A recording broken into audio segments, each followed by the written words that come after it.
I was kicked out of my house on Christmas Eve by my own mother.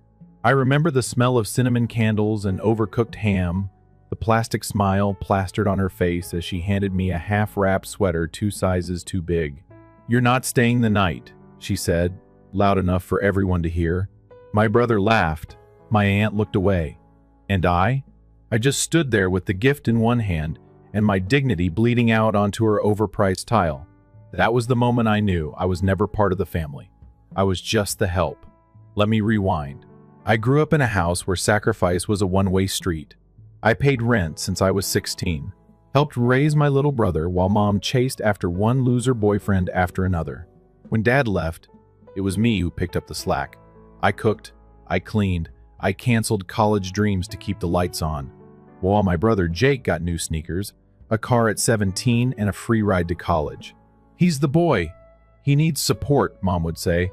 Like I was just some glorified live-in maid. I didn't complain. Not then. I swallowed my resentment like cough syrup, bitter and necessary, because I believed if I worked hard enough, loved hard enough, maybe they'd see me. Maybe they'd choose me, but they never did. Years of birthdays forgotten, only to throw Jake an entire backyard bash for getting a D+ average. Years of being told I was too emotional when I cried over being skipped in family photos.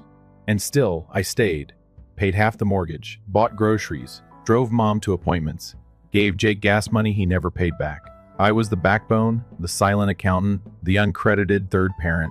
Then came that Christmas Eve. Jake showed up late, reeking of weed and entitlement, bragging about some new business he was starting. Mom beamed like he'd just cured cancer. When I mentioned I got a small bonus at work, my first in years, she blinked and asked if I could help with January's mortgage. Again, I laughed, just a breath through my nose. That was the trigger. "Don't you dare disrespect me in my house," she hissed. I said nothing, just stood there while she screamed about how ungrateful I was, about how I always made things about me, about how I ruined Christmas. Then she said it. The sentence that ripped what was left of my loyalty in half. "You can leave. In fact, you should." No one stopped her. Jake took another bite of pie. My aunt avoided my eyes. I walked out into the freezing dark, sweater tucked under my arm like a joke. My car was parked 3 blocks away because Jake had taken my spot. Of course he had. That night, I slept in my car, parked outside a 24-hour diner, crying so hard I scared myself. No one called. No one checked in. Not even on New Year's. I wish I could say I never looked back, that I picked myself up the next morning and became a CEO overnight. But no, I spiraled. Spent weeks couch surfing. Therapy was too expensive, so I journaled until my pen bled. And in that raw, dark place, a seed of clarity took root. I was not broken. I was exhausted from carrying a family that never loved me. They didn't break me. They revealed themselves. And something inside me shifted. I stopped answering calls. I stopped sending money. I stopped playing the role they wrote for me. That was the beginning of the end and the start of something else. Me. I didn't answer their calls in January, or February, or March. At first, the silence was deafening, like quitting caffeine after years of addiction, shaky, disoriented, wondering if I made a mistake. But then I started to feel something else. Peace. The kind that seeps in slowly, like sunlight through blackout curtains. They didn't care when I disappeared, not really. What they cared about was the absence of my usefulness. Jake texted once, a lazy "hey, you good?" after I missed Mom's birthday. No question mark, no follow-up. When I didn't reply, I got a passive-aggressive Facebook post from Mom about how daughters who abandon their mothers will never be blessed. I didn't like it. I didn't comment. I just blocked her. It felt like deleting cancer one cell at a time. I moved into a tiny studio over a mechanic shop. The window faced a brick wall, and the radiator howled like a ghost with bronchitis, but it was mine. No one left dishes in the sink. No one stole the good towels. I could finally hear myself think. I didn't know it yet, but that silence was healing me. Then the letters started. "Your mother is sick," the first one read. "She's asking for you." No return address, just loopy handwriting that looked suspiciously like Aunt Karen's. The same woman who watched me get kicked out and kept chewing her ham like it was none of her business. The second letter was more direct. "We all go through hard times. It's not right to punish your family." I tore that one up before I finished reading. They didn't want me back. They wanted the ATM reactivated. Still, the guilt gnawed at me. That's how they raised me. Guilt as a leash, shame as a muzzle. I was programmed to feel selfish anytime I chose myself. But I kept going. I worked late. I saved money. I started sleeping through the night. Then, one afternoon, I got a call from an unknown number. I don't know why I answered. Curiosity, maybe. Or maybe I was tired of hiding. Hello? Where the hell have you been? Jake. Of course. His voice had the same tone he used when I forgot to fill the gas tank before he borrowed my car. Righteous indignation, like he was the one betrayed. I didn't answer. She had a fall. Mom slipped on the steps. We had to take her to urgent care and he paused, waiting for my reaction, but I said nothing. You could have at least called. I'm not her nurse, I said calmly. It surprised even me. He scoffed. That's cold. Real cold. No colder than sleeping in my car on Christmas Eve. Silence. You're being dramatic. And there it was. The family motto. I ended the call. The next week, my work laptop disappeared from my locker. My passwords had been changed. My email was hacked. It traced the activity to a location in our old neighborhood, Jake's place, or more accurately, Mom's house, the house I helped pay for. I reported it to HR. No charges were filed, but it was a warning shot. They were trying to bait me into coming back, into exploding, into giving them what they wanted: emotion, attention, money, anything. But I didn't bite. Instead, I started writing things down: dates, incidents, bank transfers, screenshots. I pulled old receipts from emails and cloud backups. I began documenting every moment I could remember. How much I paid in bills. How many times my name was used on utilities. How often Jake's car was in my name for the insurance discount. They thought I had forgotten. But I remembered everything. I made copies. I made plans. By summer, I was earning more than I ever had. I had savings. A credit score above 750. I started seeing a therapist who worked on a sliding scale. Her name was Teresa, and she had a warm laugh and eyes that saw through all my walls. You're not cold, she told me during our third session.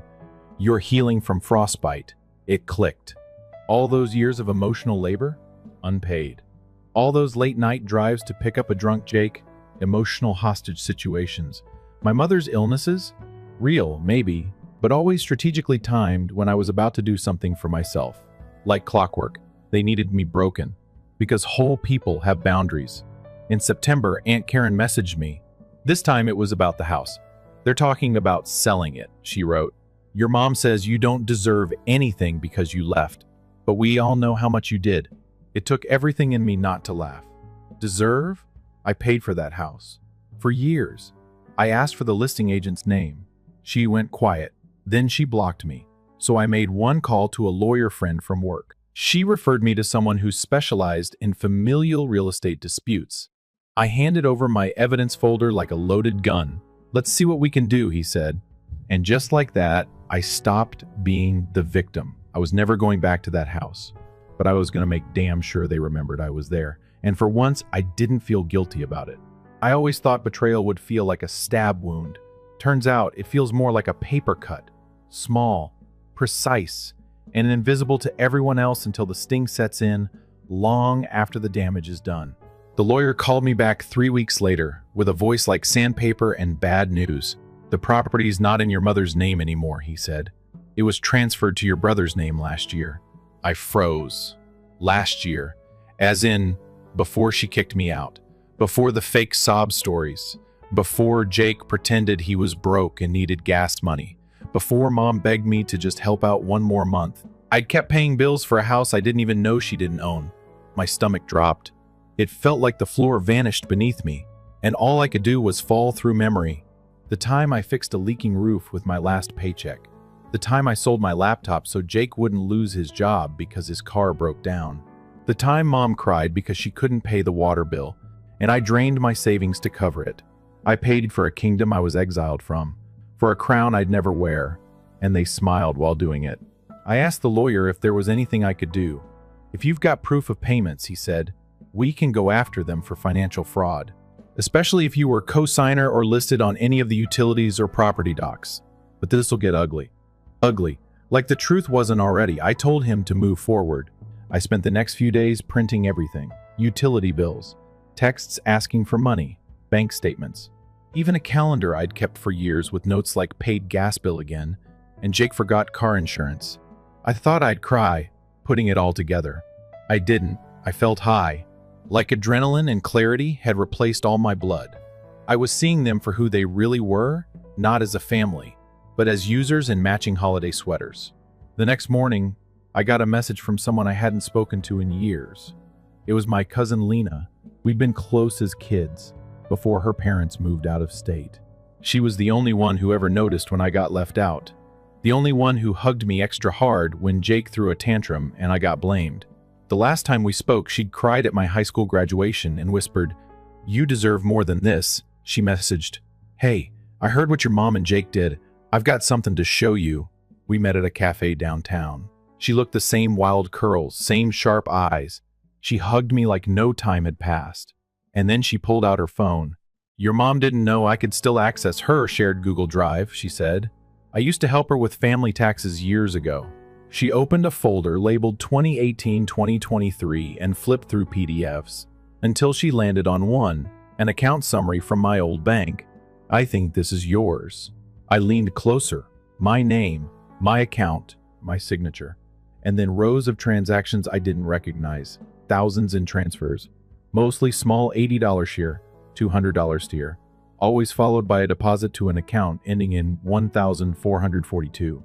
Jake's old checking number. My chest burned. "She skimmed off you for years," Lena whispered. "Look, she even signed off as your guardian after you turned 18, which isn't legal." My hands trembled.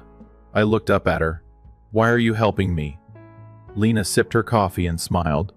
"Because they did the same thing to my mom. She gave them money when Uncle Ray died. They promised to pay her back. Never did. Just stopped calling. That's what they do. They eat the women in this family alive, then act like victims when we scream." I exhaled, long and slow. We spent 2 hours going through the documents. Lena had everything: copies, printouts, even a recorded voicemail from Jake bragging to a friend about how easy it is to get cash from. My name, if you just make mom cry a little. I sent it all to the lawyer. "This changes everything," he said.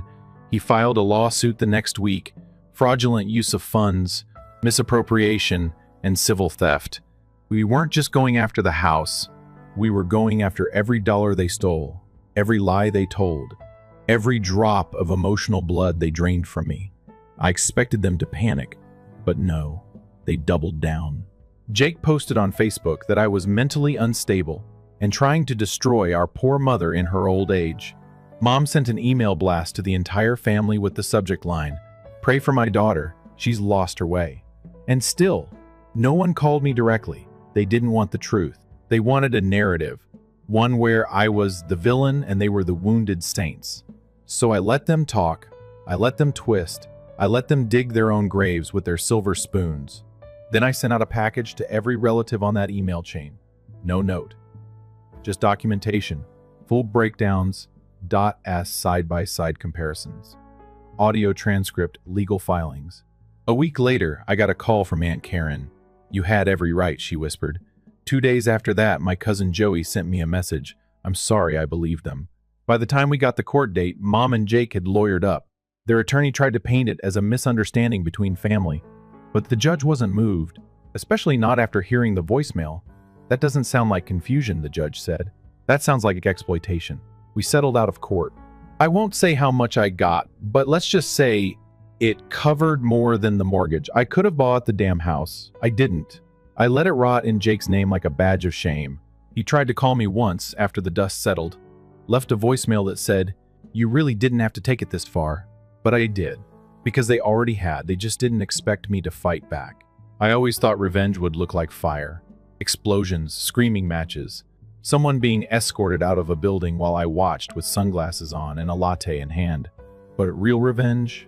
The kind that lands like a slow surgical strike? It's quieter, colder. It walks into a room wearing heels and a legal brief. It looks like me now. The settlement hit my account on a Thursday. The number stared back at me like a prize and a scar. Years of stolen money returned, not because they felt guilty, but because they got caught. I didn't celebrate. I didn't buy a new car or take a vacation. I paid off my debt. I upped my therapy sessions. I put half into savings and donated some to a trafficking survivor shelter. Let them wonder where it all went. Jake and Mom stopped trying to contact me after the court ruling. No more emails, no more smear campaigns, just silence. A silence that felt different this time, less like absence, more like shame. But their lies were still out there. I could feel them clinging to people's perceptions like smoke on a sweater. Family friends avoided eye contact at the grocery store. Old neighbors unfriended me online. A coworker pulled me aside one afternoon and whispered, "Is it true you sued your own mother?" I didn't defend myself. I just smiled and said, "Truth has a funny way of surviving court." But then something happened that made everything else feel like a dress rehearsal. My employer, who had been nothing but supportive, invited me to speak at a local women's advocacy conference. "You don't have to talk about the lawsuit," they said. "Just your story, your strength." I thought I'd say no. I almost did. But then I remembered Christmas Eve, alone, crying in my car, and I said yes. The night before the conference, I barely slept. I rehearsed in my head while staring at the ceiling, imagining every judgmental face that might be in that room. But when I stood at the podium under those soft stage lights, something inside me unlocked. I told them everything. Not the court stuff, not the money, the story behind the story. I talked about being a daughter who was raised to serve, not be seen. A girl who became the emotional parent because her mother refused to be one. A sister who learned that love was conditional and silence was expected. I spoke about the quiet rage of being erased by the people who taught you how to spell your own name. And when I finished, the applause wasn't loud, it was long, steady, like rain on a rooftop, healing in its own rhythm. People lined up after, some with tears in their eyes, some with stories of their own. One woman said, "I thought I was the only one who got kicked out of her house for refusing to pay her mom's credit card." Another whispered, "My brother's the golden child too. I thought it was me." It hit me then. I wasn't alone. I never was. I'd just been too busy surviving to notice the quiet army of women carrying the same invisible wounds. That night, I got home to a message on my phone. Blocked number. A voicemail. I almost deleted it without listening, but something in me wanted to hear it, for closure. It was Mom. Her voice was strained. Not broken. Not remorseful. Just flat. "I heard about your little speech," she said. "You really want to paint yourself as the victim, huh? You're not the only one who had it hard. I did what I had to do to survive. And if you think money makes you better than your family, then I guess you're just as cold as everyone says." Click. I didn't cry. I didn't scream. I just sat there with the phone in my hand and 1,000 memories crawling through my chest. Every dismissed cry, every chore while Jake played, every birthday dinner I paid for while she bragged about how giving she was to others. That was her last word. That message. It was perfect. Because it told me everything I needed to know. She hadn't changed. She never would. And suddenly, I didn't need her to. 2 weeks later, I got an email from the real estate agent handling her house. "Hi," it read. "Miss Mom's full name. Mentioned you might be interested in reclaiming co-ownership of the family home. She'd like to negotiate a settlement to make amends." I laughed out loud. Actually laughed. I hadn't in weeks. It wasn't an olive branch. It was a lifeline. She was losing the house.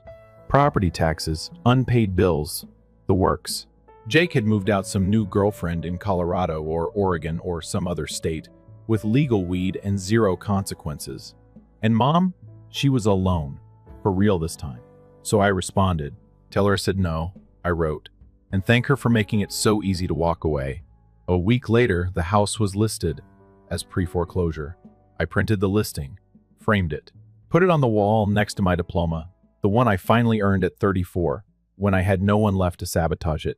But it's not the house, or the court win, or the speech I'm most proud of. It's the silence, the one I chose, the one that isn't loaded with shame or fear or guilt anymore, the kind of silence that says, I don't owe you access just because we share blood. People ask me sometimes if I'll ever go back, to visit, to reconcile, to heal. But I already did, and I'm not going back to bleed for people who only showed up when I was bleeding. Freedom doesn't arrive like a marching band. There's no parade, no confetti, no soundtrack swelling with violins. It arrived slowly, like spring thawing old ice. At first, you don't even realize it's happening. You just stop flinching at unknown numbers. You stop checking the mailbox for guilt-laced letters. You sleep. Not out of exhaustion, but because you finally feel safe. That was the gift I gave myself. Self. And like everything else worth having in my life, I gave it to myself. The foreclosure on the house was finalized 6 months after I refused the offer to negotiate co-ownership. The home I once paid to keep warm in winter was now a hollow shell on Zillow, listed under investor opportunity, like a cautionary tale in real estate form. I didn't feel joy. I didn't feel sorry either. I felt complete, like the loop had finally closed. Jake went radio silent after the lawsuit fallout. He blocked me on everything, probably because his friends and new girlfriend saw the court documents I emailed to them too. I didn't write a note, just attached screenshots and a copy of the judgment. Let the truth speak in black and white. No commentary necessary. Mom made one last attempt, a handwritten letter this time, her old fallback when she wanted to appear nostalgic and maternal. She even sprayed it with her signature rose-scented perfume. I opened it in my kitchen, holding it like it might burn me. She wrote about how families fight, how no one is perfect, how the past can't be changed but the future is still open. Then she asked for help paying a $12,000 tax bill. I laughed so hard I nearly dropped my tea. I didn't respond. I didn't need to. Because that was the moment it hit me, really hit me. I wasn't the broken one. I was the rebuilt one. I framed that letter too. Put it next to the court order. My little gallery of survival. By spring, my life looked nothing like the version they'd cast me in. I moved again, this time into a place with sunlight that poured through the windows like honey. I got a dog, a rescue named June who barked at nothing but cuddled like her job depended on it. I took a solo trip to Arizona, hiked a canyon, screamed into the wind until my throat ached. Nobody called, nobody interrupted. It was perfect. I kept speaking at advocacy groups. My story kept growing legs, moving from stage to podcast to interviews. I was anonymous in the beginning, just another statistic with a voice. But then I started using my name, my face, my truth. Somewhere along the way, I stopped calling it a revenge story. Because it wasn't just about making them pay, it was about making myself whole. The trauma didn't vanish. I still had nightmares sometimes of Christmas Eve, of standing in the cold with that useless sweater. But now when I woke up, I wasn't alone in a car. I was in a bed I paid for, wrapped in sheets no one else had touched, with a dog breathing softly at my feet. That's what healing looks like. It's not linear. It's not cinematic. It's brushing your teeth without dissociating. It's buying strawberries because you want them, not because you're afraid someone else will eat them first. It's seeing your reflection and not hearing their voices echo behind it. One day in July, I ran into Aunt Karen at a farmer's market. She looked older, smaller, less curated than I remembered. She hesitated when she saw me, like she was unsure if she should smile or sprint. She began. I didn't know you lived around here. I nodded. She blinked. Your mom, she's not doing well. She never was, I said, keeping my voice even. Karen winced. I just thought maybe. I know what you thought, I said. But I'm not coming back. She didn't argue. Just looked at me like she didn't recognize who I'd become. And maybe she didn't. Maybe none of them did. Because I'm not who they left behind. I'm not the girl who cried herself to sleep while her brother broke windows and got ice cream for it. I'm not the daughter who paid the bills and got called ungrateful. I'm not the one who begged to be loved, who clung to scraps like they were filet mignon.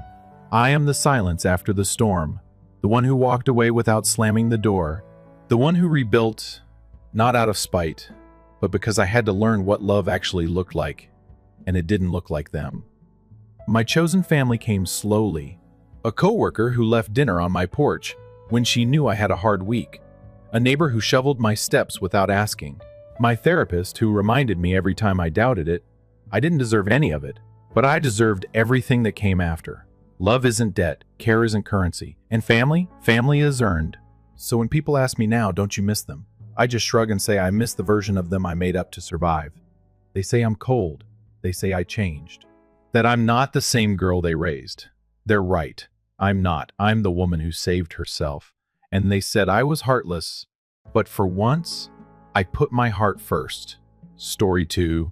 Days before I gave birth, my husband left me to console his cancer-stricken ex.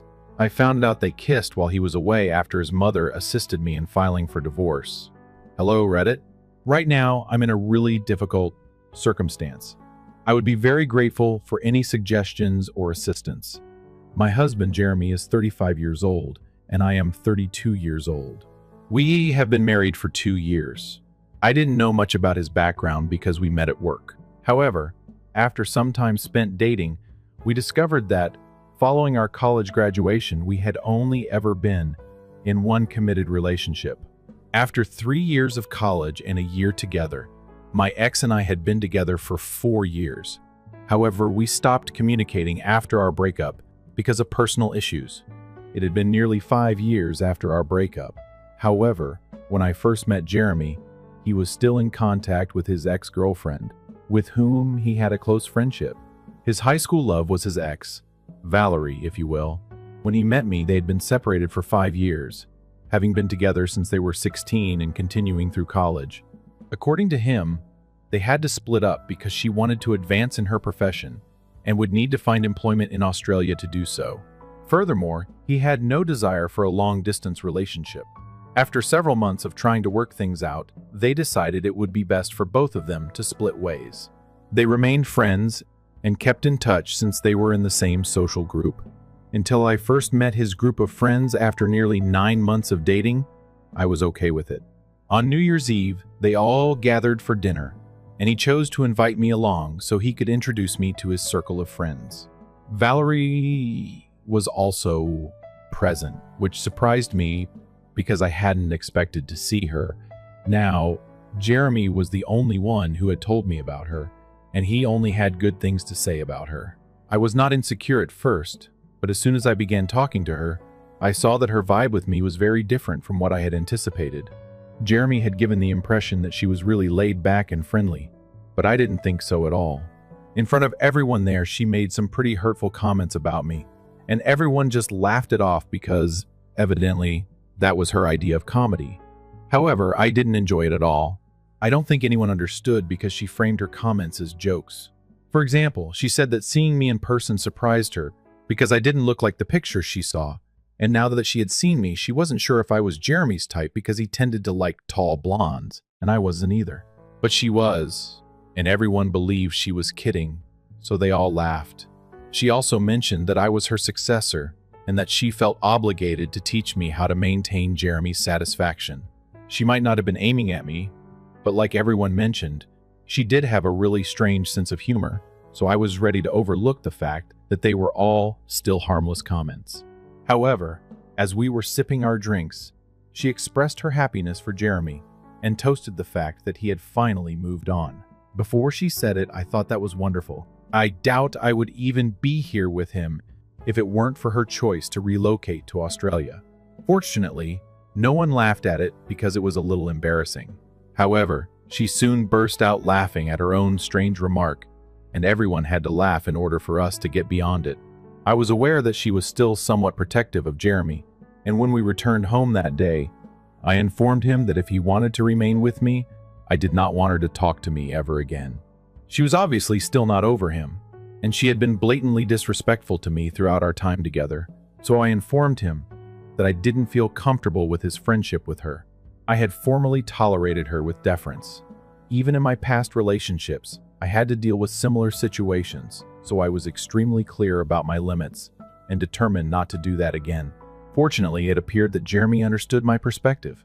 He informed me that he had also thought her conduct was really odd and that he had decided to remove her out of his life in order to avoid problems in our relationship as a result of Valerie.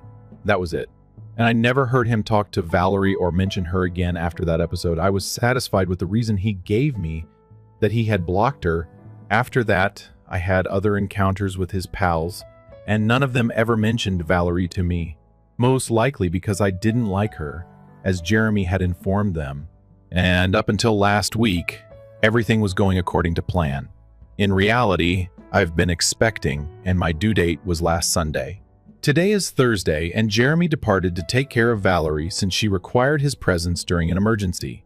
He returned last night after departing 2 days prior to my due date. We also got into a heated disagreement over it, since I thought he had blocked Valerie everywhere and stopped communicating with her.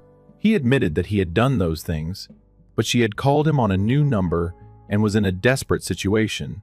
She clearly needed someone to support her after receiving a diagnosis of stage 2 brain cancer. He was prepared to leave me alone while I was so heavily pregnant, and I couldn't accept it, so I was angry with him. Furthermore, Valerie had recently received a diagnosis, so I could see why that would be hard for him to accept.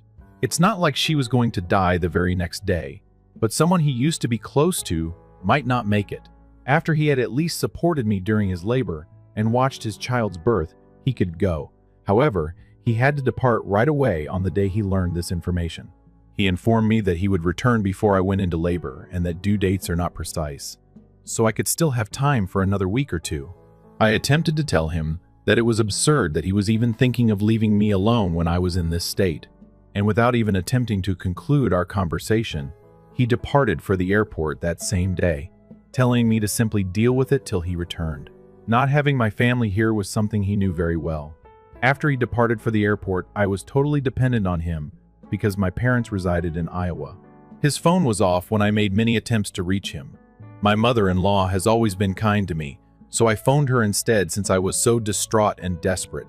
As soon as I broke the news to her through tears, she immediately rushed over and began attempting to call as well. Naturally, though, his phone was off. I was so heartbroken and simply continued crying all day, so she was there to console me and support me. We couldn't get in touch with Jeremy until the next day, since the pregnant hormones were also affecting my emotions. When we did phone him, he didn't pick up, and instead sent us a text message stating that he would return soon enough, ideally before the baby was delivered. He said that he was sorry for putting me through this and that he would take whatever punishment I felt would help him when he returned, but for the time being, he had to be there for an old friend because she didn't have any family in Australia and her parents couldn't travel to see her because her dad was also very ill. She was really depending on him to be there so that she could at least process this, and he had to be there. He believed that a cancer diagnosis was an emergency. Thus, he was neglecting someone who should have been there for his wife. But that explanation didn't help me at all, and it simply made me more angry that he felt it was more necessary to be there for an old buddy. A cancer diagnosis, in my opinion, is not any more urgent than a real pregnancy, since he had no idea what to do about it. Cure her right away? No, correct. Thus, he ought to have remained here with me. When he gave me that message, my mother-in-law asked me directly whether I wanted to leave him, and I didn't give it much thought. She was thinking along the same lines. I just said, yes. She thus contacted with her attorney and asked him to draft divorce documents for me, as well as a contract terminating Jeremy's parental rights. She informed me that I could decide whether I wanted to file for divorce and in this relationship right now, or if I would choose to talk to him and then work things out before taking any further action, provided he returned by the deadline. And it was quite clear what I had to do if he couldn't make it. I could see why she was so determined to do this, since she had been a single mom and had raised Jeremy herself. In contrast to his father, who had abandoned his mother to raise Jeremy alone after his birth, and had never even bothered to see him, she even assured me that she would see to it that Jeremy paid child support.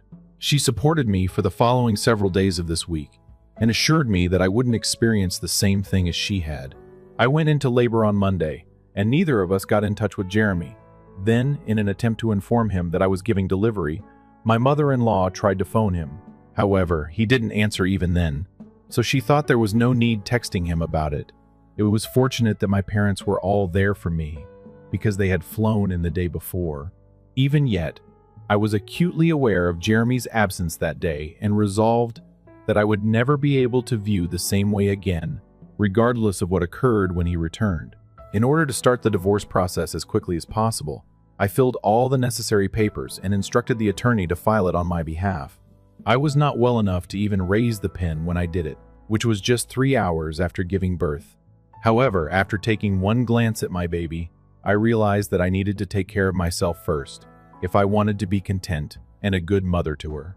And if I stayed with a man who had made it so obvious to me that he was more concerned with his responsibilities to Valerie than to me, I couldn't accomplish that.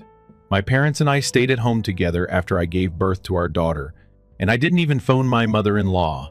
However, there will only be my mother-in-law, and I once my parents return tomorrow. I informed everyone of my choice to break up with him since, despite his assurance that he would return before the deadline, he hadn't even made an effort to contact me again. And he was with Valerie for about a week. In any case, he returned home somewhat late last night. He embraced me as soon as I opened the door, but I threw him off and told him I didn't want to be around him. My mother-in-law then entered the room with the documents, shoved them in her son's face, and declared that she wanted him to leave right away after hearing the doorbell ring and the door being open. She stated that she didn't even care where he slept the night, but she just wanted him to leave the home since I needed some quiet right now after giving birth a few days ago, and he wasn't present. She also informed him that I had already completed the divorce papers and that he needed to do it as well, in order to relinquish his parental rights over our daughter. My mother-in-law was correct, and I made the decision to leave the room as quickly as possible, since he was so surprised that he was unable to speak for the first few minutes. It took me some time to physically heal because I was still rather weak. I really didn't want to talk to Jeremy, and seeing him had made me much less determined, so I moved to another room. I didn't want things to grow much harder for me. Then I heard shouting, and I knew that Jeremy and his mother had begun to argue. However, I made the decision to remain neutral and avoid becoming involved with my daughter. After a few minutes, I began to hear Jeremy yelling my name, insisting that I talk to him and, at the very least, give him a chance to see his baby, as I owe him that. That annoyed me, so when I put my daughter in the crib, I walked back outside to meet him and told him that I owed him nothing at all for what he had done. Although he was aware that I was getting close to my due date, he had made the deliberate decision to be absent at my delivery. I was fortunate that my mother-in-law was there for me after he abandoned me. I told him I didn't care, that I owed him nothing at all. I wanted him to go so we could talk about this later in the morning because our kid was now asleep and I didn't want to wake her up. He eventually departed, but as he did so, I could see that he was crying. He even made one more attempt to speak with me, but I retreated and informed him that I wanted him to go. We went to bed since we were so exhausted. However, he returned this morning, and I finally informed him that I was done with him. He couldn't have said anything to get me back, since it had already happened when he went to be with Valerie. Even though my mother-in-law was present, I had informed her that I wanted to speak with him directly to resolve this matter once and for all. At that point, he began to sob and plead, and my mother-in-law had to leave the home with the baby to spare our daughter from hearing it all because he was being rather noisy.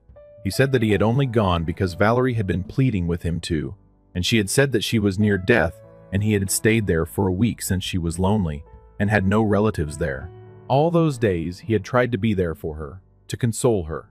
I wasn't there, but it was all entirely platonic. Who knows what was happening then? I wanted him to go, so I told him it didn't matter anymore. He went on to say that even if I had chosen to divorce him, he believed it would be too severe a penalty to truly deny him the opportunity to become a parent. In order to avoid having to battle for custody, he wanted me to change my mind. We may use the fact that he was not present at the delivery as evidence against him, and even then, it would be quite improbable that he would ever be granted custody of his daughter. That was something he knew. Furthermore, she was essentially a newborn infant. She therefore required me far more than she required her father. Despite everything, all he really wanted was a family. Therefore, he was pleading with me for one chance. He did eventually depart, but he advised me to give it some thought, so I'm not really sure what to do now. The lives of people are at stake. Thus, this is a big matter. Therefore, before I proceed, I simply want to be sure I'm doing it right. Because he had missed our daughter's birth to be with his ex, who had claimed to be near death, I decided to divorce my husband and order him to give up his parental rights over our daughter. Just to give you an update, I have decided to get a divorce, but I haven't decided if I want full custody yet. Since I posted it 4 days ago, Jeremy has been to the home every day to express his regret and humbly ask for my forgiveness, and I've been finding it more difficult to refuse him every day. However, I am aware that I must. Fortunately, my mother-in-law has supported me throughout the entire process and is also assisting me with the baby's care. She has been gracious enough to leave her own house and move in with me on a longer-term basis, since she knows I'll need all the aid I can get. My parents had to take a plane back home 2 days after I gave birth. Additionally, I've informed her that she will still have the freedom to visit her grandchild whenever she wants, even if I choose not to grant Jeremy full or even partial custody. She has left everything up to me and informed me that she believes I would make the best choice for us both, just like I did with the divorce. I have even asked her what she thinks I should do regarding the custody issue. However, I'm still having trouble making up my mind. Jeremy keeps turning up every day, and every time he does, I want to take him back and forgive him for everything. This is making things harder for me. But after everything I've been through, I know I can't do that since Valerie has always been a source of pain for me. And he didn't even give a damn when I was expecting his child. I simply can't bring myself to believe anything he says anymore. So I'm not even sure if they've been in contact or if there hasn't been anything simmering between them in the last several months. His apologies have all been the same thus far. He simply keeps saying the same things he told me when he initially returned home after his vacation with Valerie. Nothing changed. He was just there to care for her since she had stated that she was near death, and their relationship was entirely platonic. Additionally, he felt obligated to be present at all times since he was her buddy. I had to respond to him with the same things. I have already decided to leave him, therefore it is no longer relevant. It's quite depressing, but that's the way things are. Hello! The second update. I submitted an update a few days ago stating that I had made the decision to go with a divorce, but I was still undecided about whether or not I wanted to request full custody of my daughter. However, I believe I now know what to do. For over 5 days in a row, Jeremy had consistently been up to express regret for what he had done and to attempt to win my forgiveness. However, he abruptly ceased appearing after that. Although I thought it was odd, I was at least pleased that I wouldn't have to deal with him any longer, and I was able to think clearly. However, once he stopped turning up, other people began emailing me to tell me that what I was doing was morally repugnant and that they had never expected me to act in such a way. So I don't believe that will be feasible anymore. I was immediately inundated with texts from his pals. I'm not only referring to the group he typically spends time with, I'm referring to all of the people who were once his students, and I believe he set up a template for them to send to me, such as, "This is a petition" or something. And he could simply send emails and messages to the mayor, asking them to end the current situation because he doesn't agree with it. I blocked a lot of individuals at first, but then they started creating phony accounts to send me repetitive texts. Additionally, you can only block a certain number of persons. Furthermore, it goes beyond simply absorbing what is happening to me and coping with all of this emotional pain.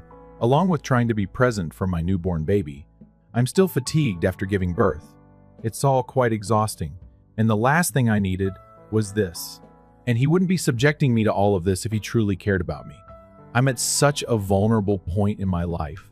He doesn't care about anyone but himself, and that much is clear. Therefore, don't believe I need to worry about my daughter's custody situation anymore. All I'm going to do is apply for full custody. He can, of course, sign away his rights if he chooses not to, and he still has the documents. I have discussed this matter with my attorney. I've been getting nasty texts so far, and I'm certain he wrote the template message and instructed his pals to send it to me. More than anything, it truly captures his beliefs. And I don't think we should be together at all if this is what he thinks of me. This sentence was in the mails, which is why I'm so angry. We never thought you would be the type of person who would play mind games like this and use their child as a pawn to hurt their partner. I mean, is he real? Is he really under the impression that I'm punishing him for his actions by exploiting our daughter?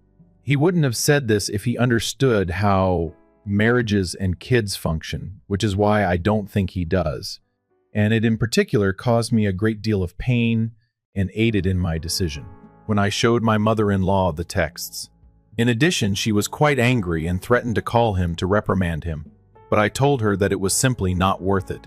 It was obvious that all of his pals were sending me the identical messages, so he had to be the one responsible. But whenever we tried to approach him about it, he would just deny any involvement. Since it's not like I'm going to see and read their messages and immediately stop what I'm doing, I honestly don't get why he felt the need to engage his pals in all of this. Since they are not my pals, Their opinions simply don't matter to me at all. They may think anything they want about me since I've never been close to any of them, and I won't care. I suppose he simply assumed that I would simply cave into pressure or something if a large number of people began contacting me about this. However, since I'm not the type of person who will be under pressure, I'm scared that he doesn't actually know me. Even though he was pleading with me for forgiveness every day, I didn't change my mind because I knew that allowing him back into my life would not benefit any of us, and most especially not our kid. I don't bend easily, so even though I felt awful about it, I went ahead and did it. Additionally, I believe he should be aware of my personality after spending so much time with me. However, it's clear that he doesn't, and I'm getting more and more convinced every day that leaving him is the proper thing to do. Therefore, not only as friends, but even if everyone he knows texts me about it, I still have no intention of changing my viewpoint.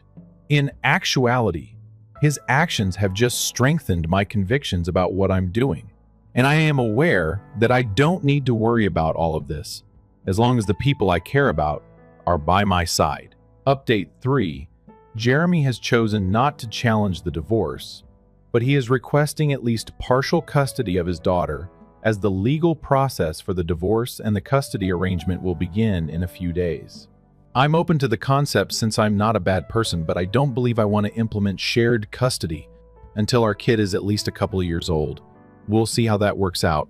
We will thus negotiate that, and I'm glad I've decided on this for myself. I thought I would be afraid now that it's actually happening, and I'm realizing how genuine everything is, but I've never felt more confident in my life. The fact that Valerie told me in her message yesterday that she truly wanted someone to be by her side but didn't want to be a homewrecker makes me believe that part of this may possibly be related to that. In addition to the fact that her parents would not support her. The only other person she could think of was Jeremy. She also informed me that she had made many attempts to get in touch with him over the previous few years, but he had always rejected her requests, stating that I would not approve of them.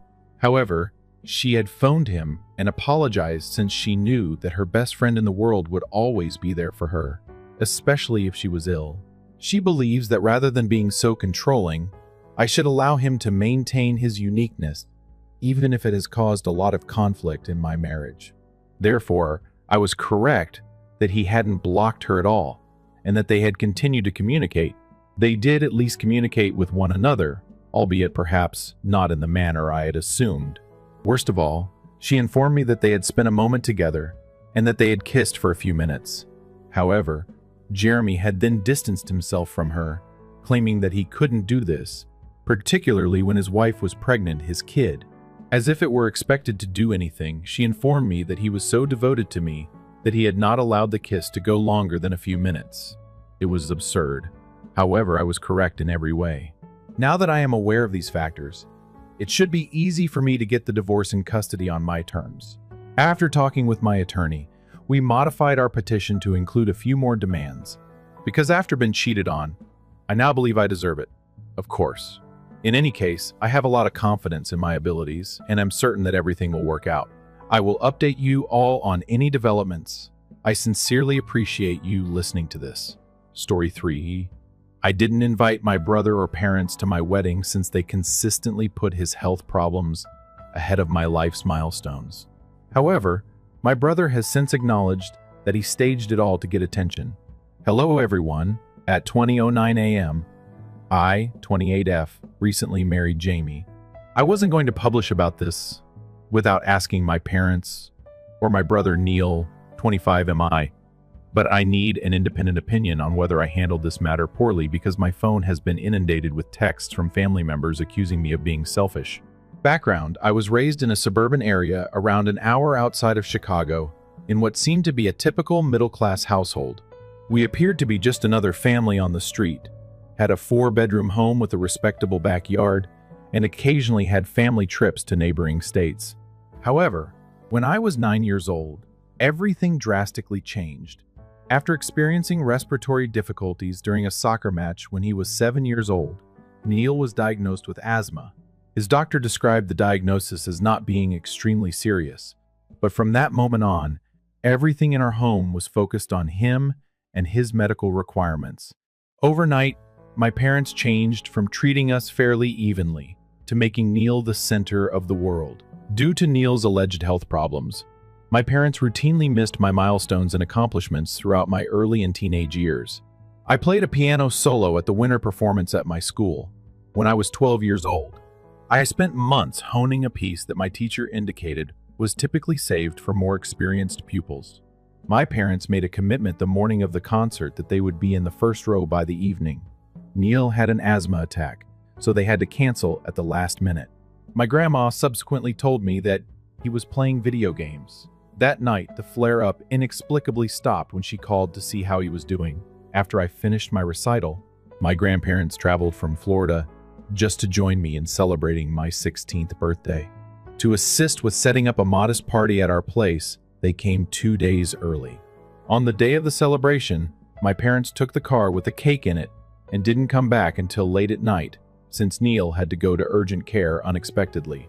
They had previously agreed to pick up my cake and decorations from the party store. I spent the most of the evening worried about my brother's well-being, but my grandparents did their best to save the party by ordering pizza and making a hurried trip to the grocery store for a generic cake. He had moderate seasonal allergies, which could have been addressed with over-the-counter medicine, I later learned. Neil ate much of the special cake my parents purchased when he was in the hospital. My parents ate the 2 remaining pieces, leaving only a few. When they failed to attend my high school graduation, the practice persisted. Despite working part-time to save money for college, I maintained a perfect GPA and was valedictorian of my class of 430 people. Neil was having a panic attack about his finals, even though his examinations weren't until the next week, so they stayed home instead of seeing me deliver my speech. After that, I received a note from my closest friend's parents congratulating me on my accomplishment and a spot reserved for me at their family dinner. While my peers had family financial assistance, college was a whole different ballgame. In order to pay for my education, I worked 2 jobs. I worked as a lab assistant on weeknights and waited tables at a restaurant on the weekends. I frequently studied between midnight and 4 in the morning before school resumed. My sleep, health, and any sort of a social life were all sacrificed in order to maintain a 4.0 GPA in chemical engineering. Even though Neil's asthma was well managed by that point with a basic inhaler that he seldom ever used, my parents had prepared a sizable college fund for him in anticipation of his future medical costs. I had almost little family support when I made the decision to get my master's degree. I had to take out loans to make up the gap after applying for every scholarship and award that was available. After 2 exhausting years of intense study and research, I finally received my degree, and my parents assured me they would be present at the celebration. I booked tickets for them in the front section and made appointments for dinner at a great restaurant afterwards, since I was so thrilled that they would finally get to see one of my accomplishments. However, I received a text message the morning of the event informing me that Neil required their help due to a migraine. While my parents sat next to him, keeping an eye on his health, he shared photos from a party at his friend's apartment that evening on Instagram. He was obviously having a good time. Jamie and I were both presenting research at a professional conference 4 years ago when we first met. His family is large and close-knit, and they openly express their love for one another and really enjoy one another's successes. On my first birthday, he hosted a surprise party for me after we started dating, complete with his family members and co-workers who had already begun to treat me as one of their own. Since no one had ever gone out of their way for me, I really started crying as soon as I came in ways that my own family never did. His family accepted me right away, went to my work functions, and celebrated my accomplishments. Jamie's parents sent flowers to my workplace after I got promoted at work. His sister framed the first page and gave it to me as a present when I published my first research paper.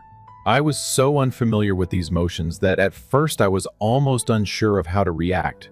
After 3 years of dating, Jamie proposed last year, and we began preparing for our nuptials. To be honest, I couldn't see my folks attending without somehow bringing up Neil. I imagined my mom running out during our first dance because Neil texted him to say he wanted something, or him having an outburst during our vows. After spending several weeks having lengthy conversations with Jamie about it, my brother and dad were not invited, this was not an easy decision for me to make. I lay awake many nights thinking if I was being spiteful or petty, but in the end, I couldn't stand the idea of gazing out from the altar and seeing my parents' seats vacant, or worse, seeing people depart throughout the ceremony, because Neil felt the need for attention at any moment. Jamie backed my choice, but he made it plain that he would back me just as much if I changed my mind. The majority of the 80 attendees to our very small wedding were Jamie's relatives and friends from both our personal and professional life. My grandparents, aunts, uncles, and cousins were all invited, but I made it clear that they were not to tell my parents or Neil about it.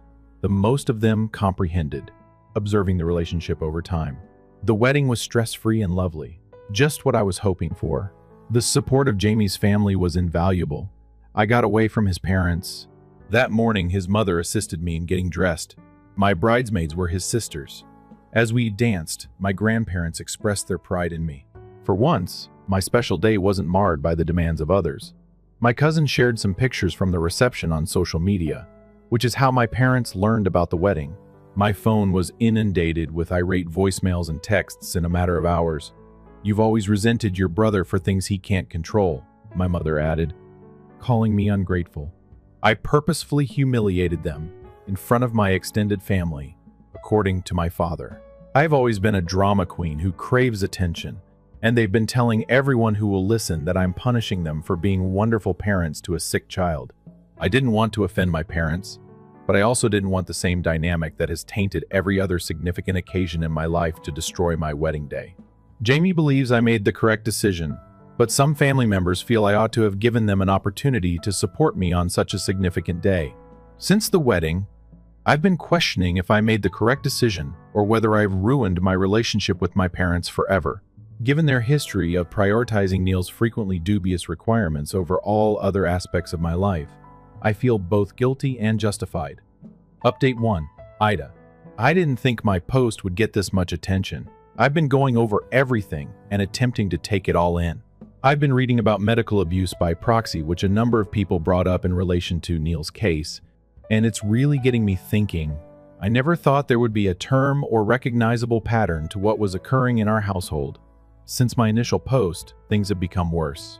According to my parents, Neil's hospitalization was brought on by his anxiety at being left out of the wedding. They claim that when he found out he wasn't invited, he became so anxious that he had to be brought to the emergency department because he was having trouble breathing. But that same day, my cousin Kay caught a glimpse of him in the stands at a baseball game, smiling and drinking with pals. I was unaware of this until Kay brought it up to me over the phone when we were talking about the wedding's effects on the family. Jamie's mother attempted to resolve the issue. She has worked as a pediatric nurse for more than 30 years at a children's hospital that specializes in respiratory disorders. In an attempt to establish some common ground and maybe plan a post-wedding party that would include Neil and my parents, she gave my mom a call. She subtly implied during their talk that Neil's busy lifestyle didn't appear to fit with his alleged medical problems. According to his social media, he just finished a 10-kilometer run, participates in 2 leisure sports leagues, goes trekking on the weekends, and hangs out late with friends. After hanging up on her right away, my mother contacted Jamie's sister to voice her displeasure with his mother's meddling in family affairs. I had nearly forgotten something from high school when I was 17, but this encounter brought it back to me. I had been saving for a homecoming outfit for months at my part-time job. I was selected for homecoming court and had a unique style, but it cost more than I had ever spent on clothes. The dancing night. Neil experienced intense stomach discomfort while I was getting dressed. I was left behind with orders to be ready in case my parents returned in time after they hurried him to the emergency room. Hours passed while I waited in my outfit and kept checking my phone. After a while, my dad gave up and left me behind to attend the dance. I was completely absent at the homecoming court ceremony. The diagnosis? I suppose not. Appendicitis, not a blockage in the bowel. Nothing more than gas that could have been managed with over-the-counter drugs. It was too late for me to go by the time they arrived home, and the tags on my outfit remained in the closet. I never wore it. At first, I received a call from my aunt, who is my mother's older sister, accusing me of embarrassing the family by not asking my parents to the wedding. However, She acknowledged that your mother has always made everything about Neil when we spoke for some time about certain instances throughout the years. I recently got a big promotion at work that involved heading a new research team, she recounted at a family reunion 3 years ago. During dinner, I attempted to break the news to my mother, but she quickly brushed it off as unimportant and brought up Neil's recent employment at a nearby grocery shop. According to my aunt, she had been seeing the trend for years, but had never felt comfortable speaking out. For family members who were unable to attend the wedding, Jamie's family arranged a modest gathering at their home following the ceremony. My father-in-law got up to make a toast during dinner. He expressed his pride in having me in their family and mentioned a number of my accomplishments, such as my performance in school and at work, that he found admirable. I wasn't used to being identified in that manner, so I nearly couldn't handle it. To have someone recognize my efforts rather than downplay or divert the conversation felt strange. I'm still working through all of this and attempting to choose whether or not I want to continue having a connection with my parents. Jamie has been very encouraging and has reminded me that it wasn't selfish to put our happiness first on our wedding day, especially considering my parents' past conduct. Even though some of my own relatives have requested that I apologize for not inviting my direct family to the wedding, his family has remained supportive. I've silenced my parents' texts for the time being and am giving things some thought. I need time to process my emotions without being constantly bombarded with accusations and guilt trips, since the last 2 weeks have been very taxing. Post 2, a lot has transpired since my last post, which was around a month ago. Yesterday, I had coffee with my cousin Kay. She is among the few family members who have always backed my choice about the wedding, and she told me something I was unaware of during our talk. Neil had told her years before that he frequently fabricated or exaggerated his symptoms in order to get attention. Kay claims that Neil had gotten intoxicated at a family get-together when they were adolescents and confessed to purposefully causing trouble because he was envious of any attention I may get on the days I had significant events. He informed her that it had become almost a game to see what he could get away with, because our parents were so ready to assume that something was wrong with him. Kay said that she hadn't previously told me this because she didn't want to cause friction between siblings, but she thought that I should know after seeing the events of the wedding. What was even more stunning, though, was what Kay revealed me next. The week before our wedding, she received text messages from my mom. My mother intended to use these messages to divert attention from the wedding in some way. They didn't even realize they weren't welcome at this point. In her letter, she expressed her worry that Neil might want additional assistance on a day when I would be receiving attention. She suggested that he may be ill during the ceremony, to serve as a reminder to everyone of what is truly important. It was a stomach punch to read those messages. Everything I had suspected but never wanted to accept was verified by them. Kay shared these texts with several family members who had opposed my choice once she saw them. Many of them have subsequently expressed regret to me, including my uncle, who acknowledged that he had observed the unequal treatment over the years, but had never felt compelled to step in. Kay and I talked for hours about other childhood experiences that now make more sense in light of this new situation. On the day I was scheduled to sing a choir solo at a community event, Neil inexplicably injured his ankle during a family picnic. Or what? I was given a scholarship to a renowned summer scientific program at a university 3 hours away, but I was unable to go because Neil had an unexpected flare-up that needed my parents' undivided attention all summer long. They argued that it was reckless and that families should be together during medical emergencies when I proposed that they drop me off and that I would take the bus home at the conclusion of the session. Neil isn't answering my messages, despite my attempts to contact him personally. After she questioned him about the texts, Keith believes he may be feeling defensive and guilty. He supposedly became upset and accused her of siding against my family after she expressed her disappointment that he would take part in something that would spoil my wedding day. Despite everything, Jamie remains my pillar of support, reassuring me that I deserve a wedding day and that none of this is my fault. That wasn't about handling my brother's made-up difficulties. It was about our love and dedication. I'm thinking about going to therapy, since his mother indicated it could help me process all that has transpired. After years of questioning whether I was the issue and questioning my own views. Having proof that I wasn't dreaming is overpowering. Yesterday, I received a message from my father accusing me of causing the family to fall apart and worsening Neil's health via my self-centered actions.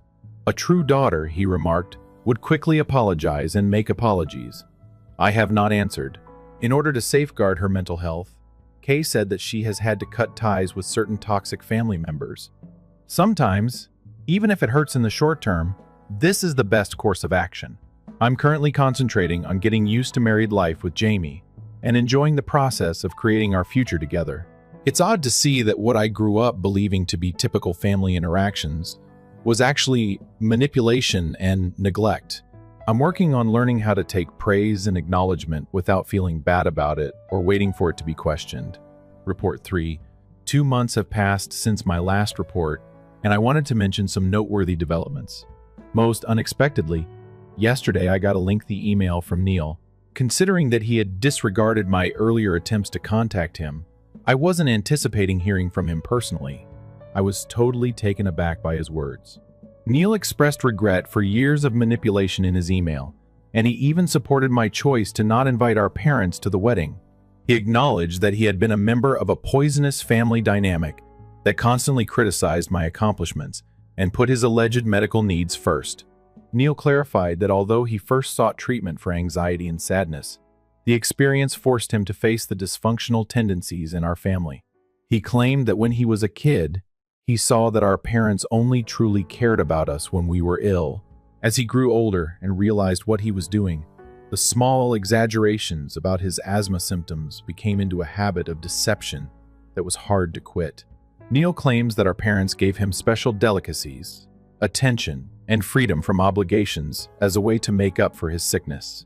He eventually discovered that they focused more on him the worse his problems were. By high school, he said, pretending to be unwell had become second nature. Whenever he sensed my potential for favorable attention or felt uneasy. Neil claimed he felt physically unwell when Kate revealed him our mother's communications regarding organizing a wedding emergency. He noted that although acknowledging his personal involvement in the dysfunction as a kid and adolescent was one thing, witnessing our mother's deliberate attempts to ruin my wedding day helped him to comprehend how pervasive the issue was.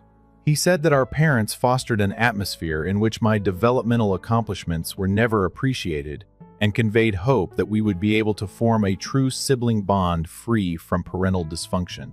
He listed particular instances he felt bad about, such as the scientific competition when he feigned illness and the homecoming dance night, being aware of how significant those occasions were to me. His realization that our parents' behavior had harmed us both in different ways myself by constantly ignoring my accomplishments, and him by making him reliant on seeming ill to get attention, was what most surprised me.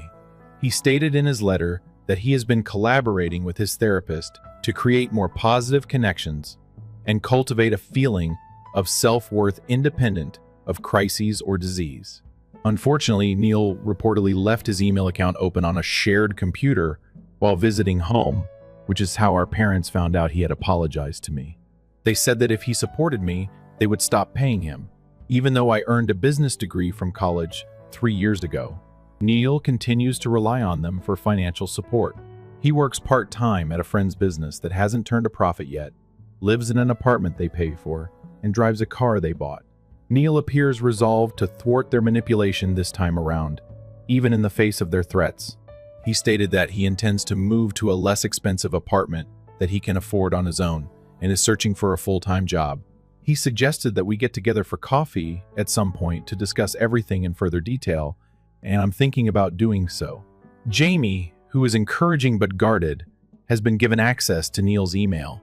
He recommended that we first meet Neil in a public setting and proceed cautiously as we determine what sort of relationship would be feasible in the future.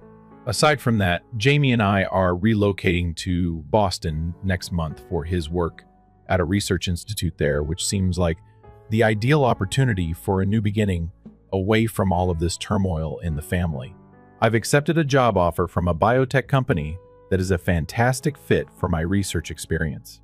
After we settle in, Neil has indicated that he would like to come see us. I've turned down my parents' latest attempts to get in touch with me, which have alternated between emotional pleas for reconciliation and furious accusations, all of which have been focused on their sentiments and Neil's alleged decline in health, never recognizing how their actions have impacted me throughout the years or how they contributed to the development of this circumstance. We appreciate everyone who left a remark and shared comparable experiences. Realizing that this wasn't typical family behavior and that I wasn't incorrect to shield my wedding day from it has been eye-opening.